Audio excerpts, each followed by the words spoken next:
আসসালামু আলাইকুম ভিউয়ার্স, আশা করি আপনারা সবাই ভালো আছেন। অলরেডি আজ থেকে দেশের বেশ কিছু অঞ্চলে বৃষ্টি শুরু হতে যাচ্ছে।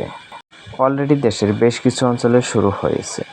পশ্চিমবঙ্গের মালদার উত্তর পূর্ব অঞ্চল হয়ে মেঘ ঘনীভূত হয়ে রংপুর এবং রাজশাহীর মাঝামাঝি অঞ্চল হয়ে প্রবেশ করেছে।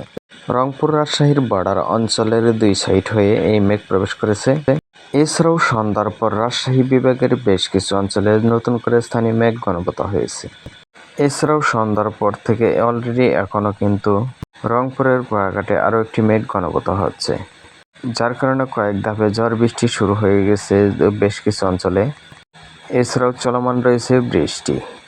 এই মুহূর্তে মেঘের চাদরে ঢাকা রয়েছে ময়মনসিংহের সবকটি জেলা, সিলেটের সবকটি জেলা, ঢাকা বিভাগের উত্তর পূর্ব অঞ্চল, চট্টগ্রাম বিভাগের উত্তর অঞ্চলের জেলাগুলো, ত্রিপুরার সবকটি অঞ্চল এবং চট্টগ্রামের খাগড়াছড়ির বেশ কিছু অংশ। তো আগামী দিনে মাঝারি থেকে ভারী বৃষ্টির সম্ভাবনা রয়েছে। আগামীকাল দেশের বেশিরভাগ অঞ্চলে রয়েছে ঝড় বৃষ্টির সম্ভাবনা। এই বৃষ্টি প্রায় অ্যাক্টিভ থাকার সম্ভাবনা রয়েছে কম বেশি আগামী 14 মে পর্যন্ত। আগামী 14 মে পর্যন্ত ধাপে ধাপে বৃষ্টির সম্ভাবনা বাংলায়।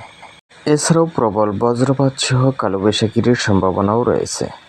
অলরেডি ঢাকা, চট্টগ্রাম, ময়মনসিংহ, সিলেটে ব্যাপক বজ্রপাত সহ কিছু কিছু অঞ্চলে কালবৈশাখীও হয়েছে। তো ভিউয়ার্স, ভিডিওটি এ পর্যন্ত। এতক্ষণ পাশে থাকার জন্য ধন্যবাদ।